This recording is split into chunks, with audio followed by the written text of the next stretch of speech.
Capoeira in my life has been like the very best thing that ever happened. Capoeira é minha vida.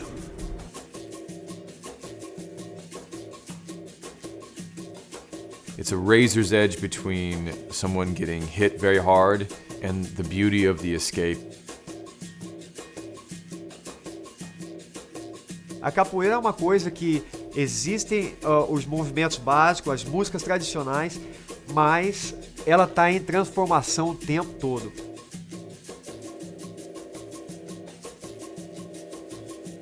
But every once in a while there's a whole game where just everything, all the planets align and you're just in that state of being.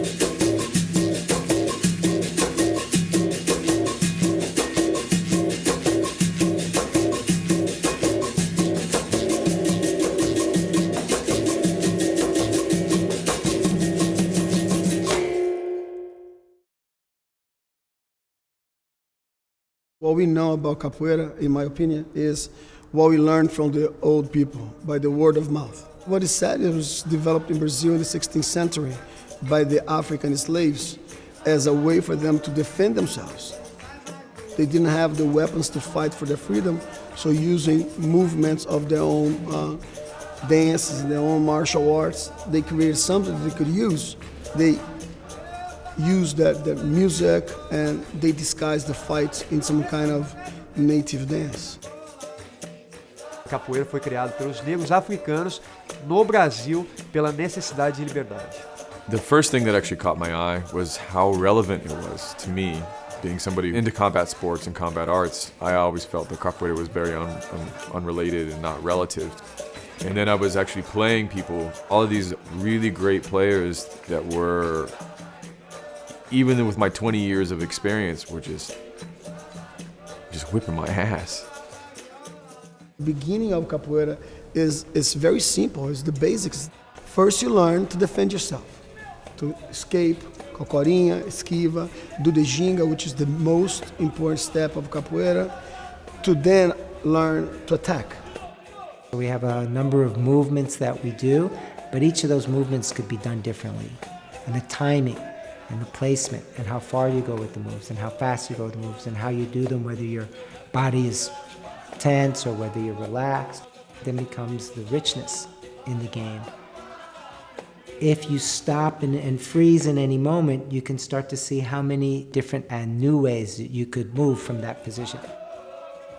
It's never on a straight line, that it's always, just constantly in the moment changing and turning into something else.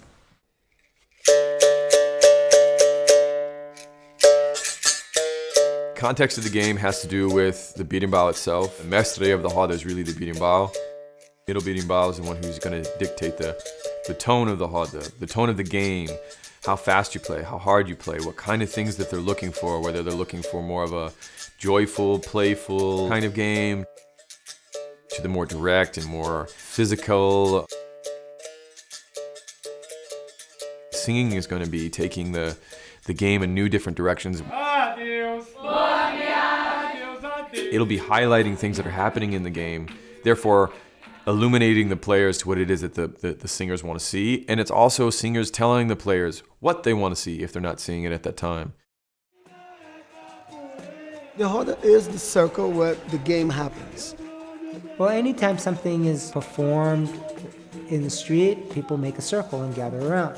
So it's a natural formation that happens. Eu costumo dizer que a roda, ela é onde existe onde acontece a conversa entre dois jogadores de capoeira, entre dois capoeiristas, né? Então existem as perguntas e as respostas. Então a gente faz, é a mesma coisa que eu tô conversando com uma pessoa, só que eu tô usando o meu corpo. The game itself has many layers. It's like an onion, every time you peel one layer, there's another layer underneath it. It starts off cautious and playful, intriguing, inviting, questioning. And then little by little it becomes a little bit more demanding, a little bit more heated, a little bit more exciting, a little bit more testing, where you're actually following through instead of just seeing how they react. You're testing the players. It's a razor's edge between someone getting hit very hard and the beauty of the escape and the beauty of the interaction where the other person not only falls out in a way but re-engages the other person so that the context of the conversation stays intimate, stays tight, stays inside. If I'm playing a perfect game of capoeira, it's effortless, and yet you're doing so much. You know, you're moving beautifully, you're attacking, it's spontaneous, you're doing moves you've never done before. You're getting out of the way and timing and coming in and attacking and counterattacking, escaping, slipping, spinning. It's a wonderful feeling. There is no pain, there is no worries, there's nothing. You just want to be part of that. It gives me goosebumps. It's like I even lose the beats if I'm playing an instrument. Oh, it's like you get too excited. It's just something that moves beyond just knowledge. It's something greater than that.